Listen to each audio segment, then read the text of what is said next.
যখন কিয়ামতের সমস্ত ছোট এবং বড় নিশানিগুলো পূর্ণ হয়ে যাবে তখন কিয়ামত শুরু হয়ে যাবে। কিয়ামতের শুরুটা হবে সুর ফুকার মাধ্যমে। সুর হলো একটি শিঙ্গা যাতে ফুক দেওয়া হবে।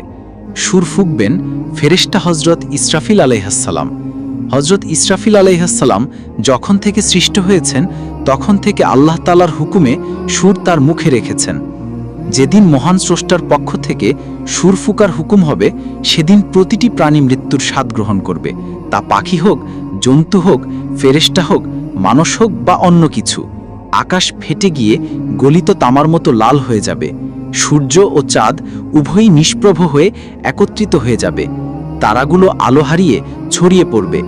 পৃথিবী আল্লাহ তাআলার ভয়ে প্রচণ্ডভাবে কাঁপতে থাকবে। পাহাড় এমনভাবে চূর্ণ বিচূর্ণ হবে যে সেগুলো ছড়িয়ে পড়া ধুলোর মতো মনে হবে। নদী ও সমুদ্রের পানি আগুনের মতো জ্বলে উঠবে। এই পৃথিবীতে যা কিছু প্রাণের মতো ছিল সব কিছু ধ্বংস করা হবে।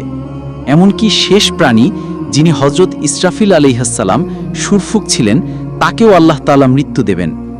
সেদিন কিয়ামতের সবচেয়ে শেষ নিশানি হবে একটি আগুন যা মানুষকে একত্রিত করে সামদেশের দিকে নিয়ে যাবে। সেই আগুন ইয়েমেনের হিজরমৌত শহর থেকে প্রকাশিত হবে। তারপর মহান স্রষ্টার পক্ষ থেকে যেদিন দ্বিতীয়বার সুর ফুকার হুকুম হবে তখন হজরত ইসরাফিল আলাইহিসসালামকে আবার জাগিয়ে তোলা হবে। তাকে দ্বিতীয়বার সুর ফুকার হুকুম দেওয়া হবে। তিনি সুর ফুঁকবেন। তখন হজরত আদম আলাইহিসসালাম থেকে কিয়ামত পর্যন্ত যত প্রাণী এসেছিল সবাইকে পুনরায় জাগিয়ে তোলা হবে। সেই সময় সবার আগে কবর থেকে বের হবেন কায়নাতের তাজদার ইমামুল আম্বিয়া হজরত মুহাম্মদ মুস্তাফা সাল্লাল্লাহু তাআলা আলাইহি ওয়াসাল্লাম। এরপর হজরত মুসা আলাইহিসসালাম তার কবর থেকে উঠে দাঁড়াবেন। তারপর অন্যরাও তাদের কবর থেকে বের হতে শুরু করবে। আমার প্রিয় বন্ধুরা, কিয়ামত সিরিজের ভিডিওতে আপনারা জানতে পারবেন কিয়ামতের দিন কবর থেকে কিভাবে উঠবেন, হাসরের ময়দানে কি কি হবে এবং পুলসিরাত পার হওয়ার পর আমরা গুনাহগার উম্মতদের সাথে জান্নাত ও জাহান্নামে কি কি ঘটবে।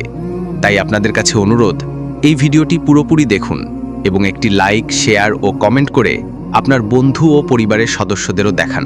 যারা সুর ফুকার আগে মারা গিয়েছিলেন কিন্তু তাদের রূহ তাদের দেহে ফিরিয়ে দেওয়া হয়েছিল, যেমন আম্বিয়া কিরাম আলাইহিমুসসালাম, তাদের উপর শুধু অজ্ঞানতা নেমে আসবে। যাদের আল্লাহ তাআলা চাইবেন তারা অজ্ঞান হবেন না, যেমন 4 জন বড় ফেরেশতা এবং হজরত মুসা আলাইহিসসালাম।